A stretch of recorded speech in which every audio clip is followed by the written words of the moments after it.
జై నూకాలమ్మ, జై నూకాలమ్మ, జై నూకాలమ్మ.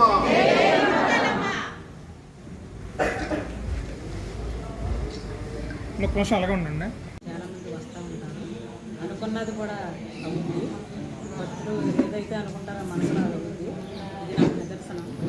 ప్రతి ఒక్కరు కూడా వచ్చి తల్లిని దర్శించుకుని దేవీ నవరాత్రులు ప్రసాదాలు అందరూ తీసుకుని ఆ తల్లిని దర్శించుకుని రావాలని గుడికి కోరుకుంటున్నాను. 4 మాడవీధులు, 49 అడుగుల ఏకశిల ధ్వజస్తంభం ఉన్న దివ్యాలయము శ్రీ శ్రీ శ్రీ నూకాలమ్మ అమ్మవారి దివ్యాలయము. ఈ ఆలయంలో ప్రతి సంవత్సరం కూడా దసరా నవరాత్రులు అత్యంత వైభవంగా ఆలయ కమిటీ తరఫున ఏర్పాటు చేస్తున్నాము. దాంట్లో భాగంగానే నేడు నవరాత్రులను పురస్కరించుకొని పాంప్లెట్ అంటే కరపత్ర ఆవిష్కరణ కార్యక్రమం ఏర్పాటు చేశాము. అలాగే ప్రతి సంవత్సరం కూడా అమ్మవారికి వివిధ అలంకారాలు, విజయవాడ కనకదుర్గమ్మ అమ్మవారి అలంకారాలు ఏ రూపంలో అయితే ఉంటాయో మన నూకాలమ్మ అమ్మవారికి కూడా దాన్ని అక్కడ ఆ అమ్మవారిని అనుసరించే ఈ అమ్మవారికి అలంకారాలు చేయడం జరుగుతుంది ప్రతి సంవత్సరం. దాంట్లో భాగంగానే నేడు ఆలయ కమిటీ తరఫున ఈ ప్రెస్ మీట్ కార్యక్రమం ఏర్పాటు చేశాము.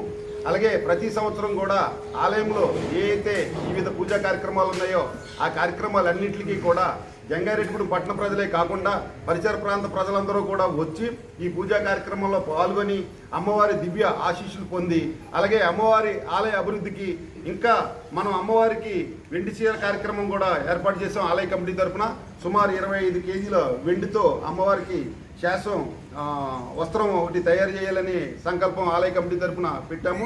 దీనికి కూడా మీ అందరి సహకారాలు ఉండాలని, అలాగే ఈ ఆలయంలో జరిగే 11 రోజుల కార్యక్రమానికి మీ అందరూ కూడా వచ్చి అమ్మవారిని దర్శించుకొని తీర్థప్రసాదాలు స్వీకరించి మరొక్కసారి ఆలయ అభివృద్ధికి మీ అందరి సహకారాలు ఇవ్వాల్సిందిగా కోరుతున్నాం. ఆలయ కమిటీ తరఫున జై నూకాలమ్మ, జై జై నూకాలమ్మ. నవరాత్రి మహోత్సవాలకు సంబంధించి ఆహ్వాన పత్రాన్ని మనందరికీ తెలుసు. 4 మాడవీధులు, 49 అడుగుల యాక్చువల్ ధ్వజస్తంభం కలిగినటువంటి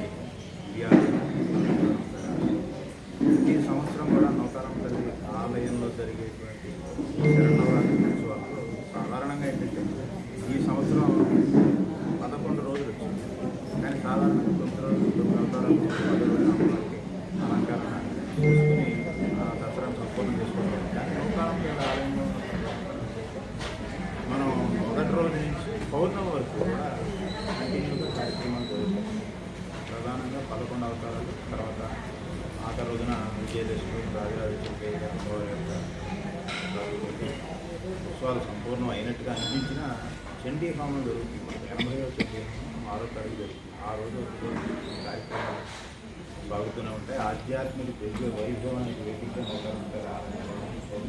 స్వయంగా వచ్చి ఆచరించుకునేటువంటి అవకాశం ఆలయ కమిటీ ఈ సంవత్సరం ఇస్తున్నది. ఈ సంవత్సరం కూడా అదే రీతిలో ఉదయం సాయంత్రం కూడా అమ్మవారి దివ్యాలయంలో జరిగే వైభవాలు, భారతులు కార్యక్రమాలు ఒక సూచించుకుంటూ ప్రతి అలంకరణకు సంబంధించిన విశేషమైనటువంటి అర్చన ఈ సంవత్సరం కూడా ఇక్కడ అమ్మవారి యొక్క దివ్య భక్తులే స్వయంగా ఆచరించుకున్న అవకాశం. ఉదాహరణకి ఏంటంటే నల్లగొన్నదేవి అలంకరణ సామూహికంగా తండ్రుల అభిషేకం చేసుకోవచ్చు. అంటే అందరం కూడా బియ్యంతో అమ్మవారిని అభిషేకం చేసుకుంటారు. ఈ రకం సరస్వతీదేవికి సంబంధించినటువంటి అవతారంలో సరస్వతీదేవి పూజని అందరం కూడా సామూహికంగా చేసుకోవచ్చు. బిడ్డలందరూ తీసుకొచ్చి ఆ కార్యక్రమం పాల్గొంటున్నారు.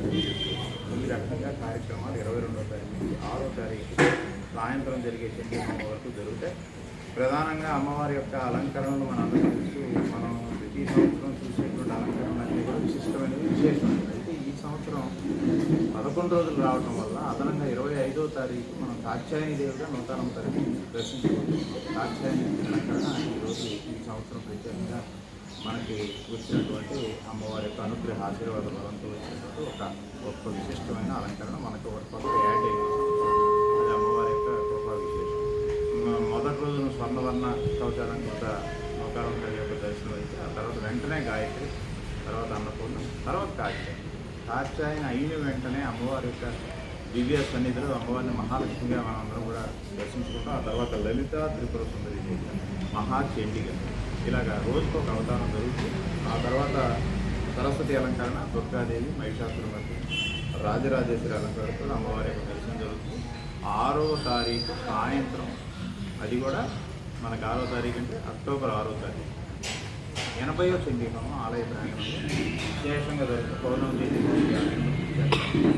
ఆ కార్యక్రమాన్ని కూడా భక్తులంతా కూడా విశేషంగా పాల్గొని అమ్మవారి యొక్క ప్రభావ విశేషాన్ని కూడా కోరుతూ సంపూర్ణంగా జరిగేటువంటి ఈ వైభవంలో ప్రతి ఒక్కరూ కూడా కుటుంబంతో సహా పాల్గొనడానికి అవకాశం ఇచ్చారు. కాబట్టి వినియోగించుకుని లోకాల ఆలయం ప్రతి ఒక్కరికి పేరు పేరున ఆహ్వానం పలుకు ఈరోజు ఆహ్వానం పత్రాన్ని